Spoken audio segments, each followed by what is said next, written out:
মুখ্যমন্ত্ৰী সকলো কথাই সঁচা মুখ্যমন্ত্ৰীয়ে এটাও মিছা কথা কোৱা নাই মোক এখন সাৰ্টিফিকেট দিল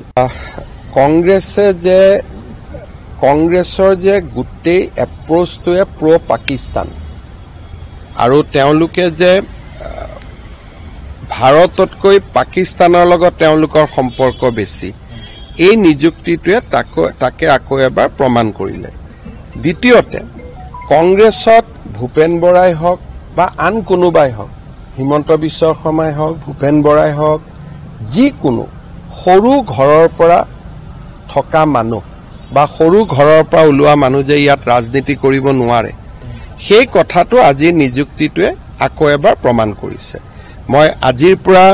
কেইমাহমান আগতে দিলীপ শইকীয়া মই ভূপেন বৰা আমি একেলগে গুৱাহাটীৰ পৰা এখন ফ্লাইটত ঘূৰি গৈছিলোঁ দিলীপ শইকীয়া সাক্ষী আছিল তেতিয়া মই ভূপেন বৰাক কৈছিলোঁ যে তোমাক এপ্ৰিল মে মাহত ভাঙি দিব আৰু আজি অলপ আগতে দিলীপ শইকীয়াই মোক ফোন কৰিছে যে দাদা আপুনি কেনেকৈ গম পাইছিলে কাৰণ তেওঁলোকে যেতিয়া এটা সময় থাকে যেতিয়া পাৰ্টিটো ভাঙি যায় তাক ভাল কৰাৰ কাৰণে আপোনাৰ মোৰ দৰে সাধাৰণ ঘৰৰ মানুহক ব্যৱহাৰ কৰিব যেতিয়া ইলেকশ্যন আহে টিকেট দিয়াৰ সময় হয় বা অলপমান এটা কেণ্ডিডেট বিলাক ঘৰত অহা যোৱা কৰে সেই সময়ত তেওঁলোকে এই নীলা তেজৰ মানুহক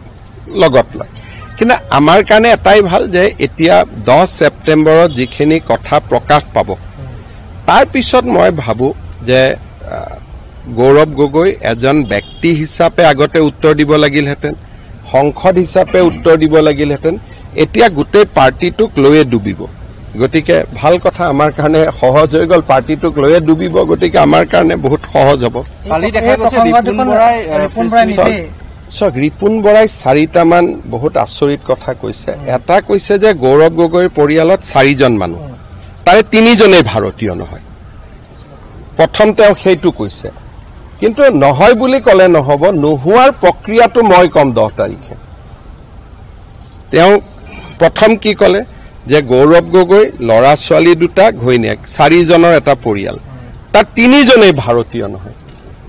গতিকে গৌৰৱ গগৈ এমপি হিচাপে এতিয়া ভাৰতৰ কাৰণে কাম কৰি আছে নে কাৰ কাৰণে কাম কৰি আছে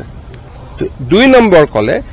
গৌৰৱ গগৈৰ পত্নীয়ে পাকিস্তানৰ পৰা দৰমহা লৈছিল চৰকাৰৰ পৰা মই কিন্তু কৈছিলোঁ পাকিস্তান NGOৰ পৰা দৰমহা লৈছিল তেওঁ অভিযোগটো আৰু অধিক গুৰুতৰ কৰি দিলে মোৰ যেটো খবৰ আছিল যে পাকিস্তানৰ এটা NGOৰ পৰা টকা লৈছিল যিটোৰ সম্পৰ্ক ISI লগত আছে কিন্তু ৰিপুন বৰাই কালি কৈ দিলে যে পাকিস্তান চৰকাৰৰ পৰা টকা লৈছিল সেইটো মোৰো নলেজত নাছিলে গতিকে তেওঁ গোটেই বস্তুটো আৰু অধিক সিৰিয়াস কৰি দিলে যদি পাকিস্তান চৰকাৰৰ পৰা এটা NGOত কাম কৰা মানুহে দৰমহা লৈছিল তাৰমানে এইটো ডাইৰেক্টলি তো চোৰাংচোৱাই কৰিব লাগিব নহলে চৰকাৰে কিয় প্ৰাইভেট মানুহক দৰমহা দিব তেওঁ বিষয়টো আৰু সিৰিয়াস কৰি দিলে আৰু ইমানখিনি যদি কৈছিলে